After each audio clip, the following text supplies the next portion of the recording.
જય શ્રી કૃષ્ણ બાળકો. કેમ છો બધા? મજામાં તો છો ને?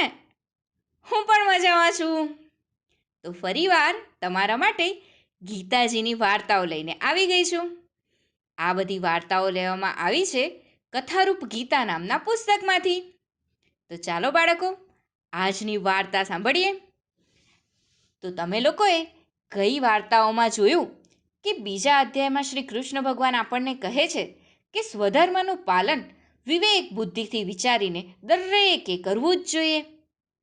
આ સાંભળીને અર્જુને કહ્યું, હે પ્રભુ, સ્વધર્મનું પાલન કરવામાં હિત રહેલું છે. આ વાત તો કદાચ કોઈ મૂર્ખને જ ના સમજાય, પણ શાણાને તો સમજાવવું જોઈએ.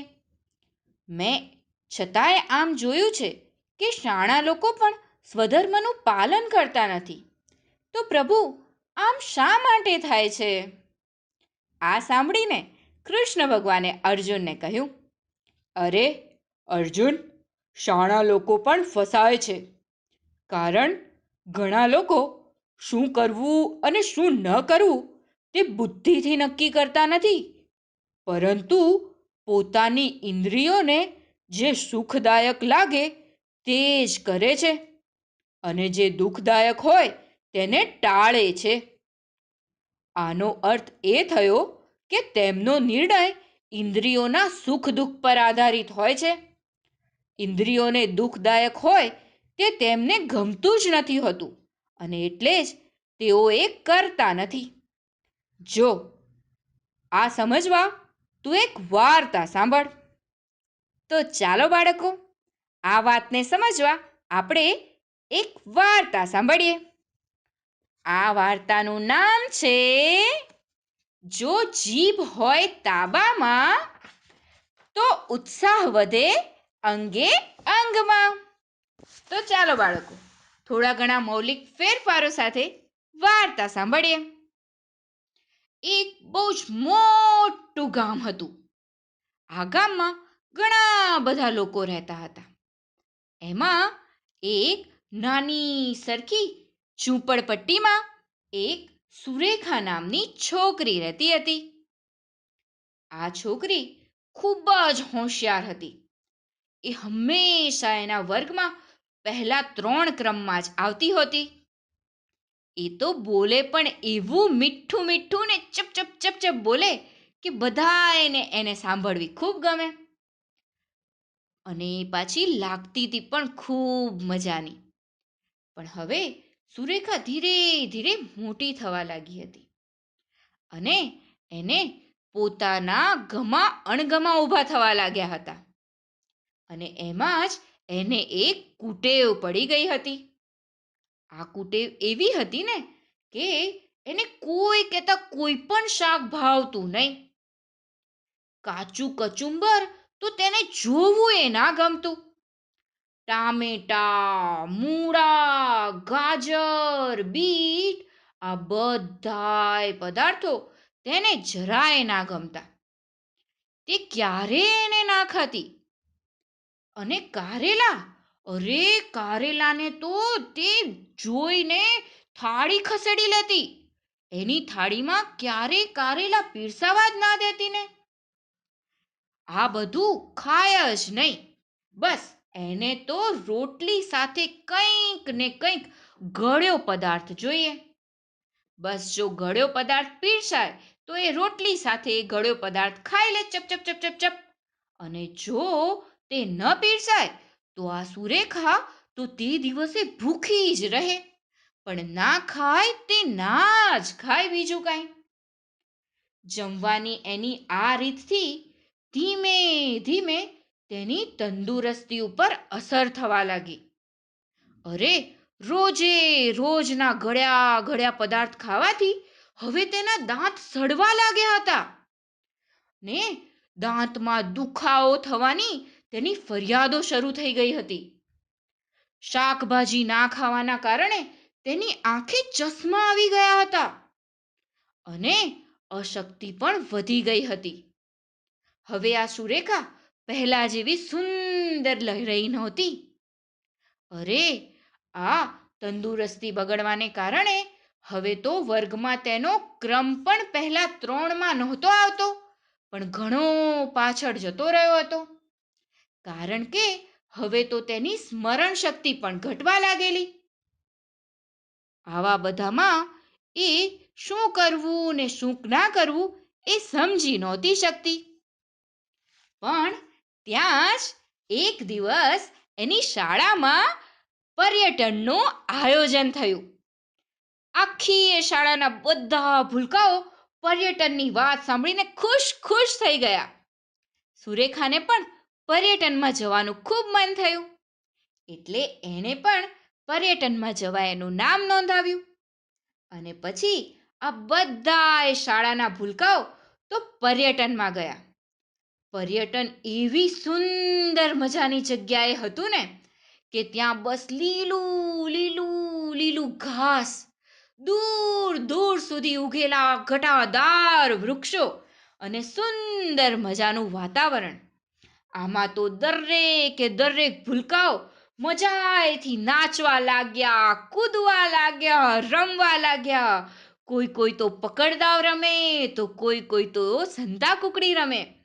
અને આ બધા ભૂલકાઓ જોડે ત્યાંની શિક્ષિકાઓ અને શિક્ષકો પણ પોતાની ઉંમર ભૂલીને મજાથી ઉત્સાહથી રમતા હતા.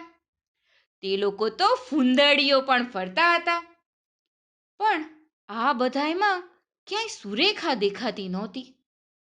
એ તો દૂર જઈને ઊભી હતી. સુરેખાને તો કશાયમાં પણ ભાગ લેવાનું મન નહોતું થતું. અરે બાળકો, તમને ખબર છે, એને તો આમાંથી કશાયમાં ઉત્સાહ જ નહોતો આવતો. એને તો ઉલટાનું એવું થતું હતું કે જો હું નાચીશ, જો હું કૂદીશ, જો પકડદાવ રમીશ, ફૂંદડી ફરીશ તો મારા ચશ્મા ફૂટી નહીં જાય. એને તો ચશ્મા ફૂટવાની બીક લાગતી હતી. અને એટલે જ એ તો એક ઝાડ નીચે શાંતિથી ઊભી હતી. એ જે ઝાડ નીચે ઊભી હતી ને બાળકો, એ ઝાડ ઉપર 2 મીઠું મીઠું મીઠું મીઠું બોલતા પોપટ બેઠા હતા. આ 2 પોપટ તે જોયું કે સામે બધાય ભૂલકાઓ એમની દીદી જોડે અને ગુરુજી જોડે રમી રહ્યા છે અને મજા કરી રહ્યા છે. પણ એક છોકરી આ ઝાડ નીચે સૂન થઈને ઊભી છે. આ જોઈ અને એ બંને પોપટ એકબીજા સાથે વાતો કરવા લાગ્યા. અને આ સુરેખા આ બંને પોપટની વાતો સાંભળતી હતી. પહેલો પોપટ બોલ્યો, અરે મીઠું, જોઈ આ છોકરી કેમ રમતી નથી? આ સાંભળી બીજા પોપટે કહ્યું, અરે તેને તો બીક લાગે છે. હા, પોતાના ચશ્મા ફૂટી જવાની તેને બીક લાગે છે. કારણ કે હવે તે થઈ ગઈ છે ડોશી. આ સાંભળી પહેલો પોપટ ફરીથી બોલ્યો, ડોશી? ના, અરે એ તો હજી 7-8 વર્ષની જ લાગે છે. આ સાંભળી બીજા પોપટે કહ્યું, અરે તેથી શું થયું? જે છોકરીને રમવાનું મન નથી થતું, અરે જે છોકરીમાં કોઈ ઉત્સાહ નથી, જેનું આરોગ્ય સારું નથી, તેને તો ડોશી જ કહેવાય. અરે તેના ગાલ તો જો કેવા બેસી ગયેલા છે અને પાછી એની આંખો તો ઝીણી છે. આ સાંભળી પહેલો પોપટ બોલ્યો, ખરેખર મીઠું, પણ આટલી અમથી છોકરી ડોશી કેવી રીતે થઈ ગઈ? આ સાંભળી બીજા પોપટે જવાબ આપ્યો, અરે આનું કારણ તો સાવ સહેલું છે. જો સાંભળ તું, આ છોકરી છે ને શાક ખાતી નથી, વારે ઘડીએ ગળ્યો પદાર્થ જ ખાય છે. એને તો જીભના સ્વાદને જ લાડ કરવાનું ગમે છે અને તેનું જ તો આ પરિણામ છે. ખરું કે નહીં? તું જ કહે હવે. આ સાંભળી પહેલો પોપટ બોલ્યો, અરે તદ્દન સાચું સાચું. જો તે જીભના સ્વાદ પર વિજય મેળવે તો હજી પણ તેના ચેસમાં છું છું છું મંતર થઈ શકે છે ને તેનામાં ઉત્સાહ પણ આવી શકે છે ને ફરી પાછી તે સુંદર મજાની પણ બની શકે છે અને આરોગ્ય એટલે જીવવાની, આ મારા દાદા કહેતા હતા મને. આ બધું ઝાડ નીચે ઊભેલી સુરેખા સાંભળતી હતી. સુરેખા આ સાંભળીને વિચારવા લાગી, અરે હા, સાચી વાત છે. મેં ક્યારેય શાક ખાધા નથી. હંમેશા મેં જીભના સ્વાદને જ મહત્વ આપ્યું છે. આ સાંભળી ને સુરેખા બહુ જ દુખી થઈ ગઈ. આ પર્યટનમાંથી જ્યારે ઘરે ગઈ ત્યારે ઘરે જઈ અને સીધું એણે એની મૈયાને કહી દીધું, મૈયા, હવેથી હું બધા શાક ખાઈશ અને ગળ્યો પદાર્થ આજથી બંધ.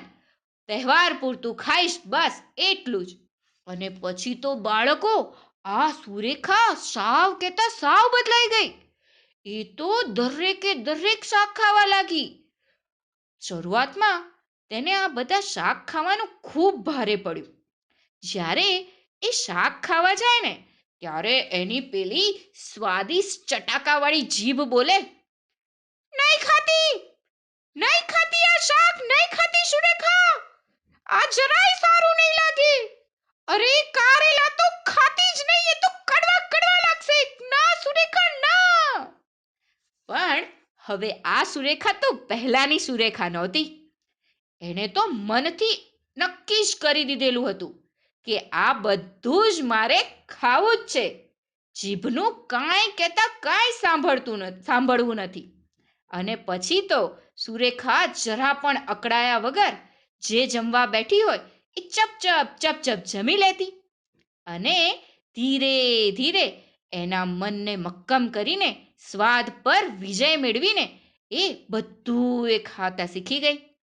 અને પછી તો તમને ખબર છે બાળકો, એની જીભને પણ આ બધું ખાવાની ટેવ પડી ગઈ હતી.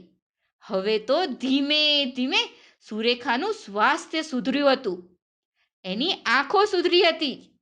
વર્ષ એક થયું અને એના ચશ્મા જતા રહ્યા હતા. શરીરે પણ એ ખૂબ તંદુરસ્ત થઈ ગઈ હતી. અને વર્ષ પછી ફરી એની શાળામાં પર્યટનનું આયોજન થયું.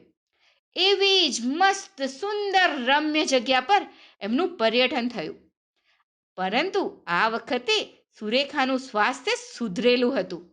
એટલે એ તો દરેકે ભૂલકા સાથે નવીન નવીન રમતો રમતી હતી અને આનંદ ઉત્સાહથી એને પર્યટનમાં મજા કરી. અને પછી તો હવે હંમેશા એ હસતી ને રમતી જ રહે છે. વાર્તા થઈ ગઈ પૂરી, બાળકોને મજા પડી. ચાલો જઈએ પોડી, નિંદર આવી પહોંચી. કાલે મળીશું ફરી, વાર્તા લઈને નવી. તો ચાલો બાળકો, આજનો પ્રશ્ન સાંભળીએ. ગીતાજીનો આરંભ કયા શ્લોકથી થાય છે તે શ્લોક તમારે મને કહેવાનો છે. તો ચાલો બાળકો, ચટપટથી જવાબ આપજો. હું તમારા જવાબની રાહ જોઈશ. આવજો બાળકો. જય શ્રી કૃષ્ણ. નમો નમઃ.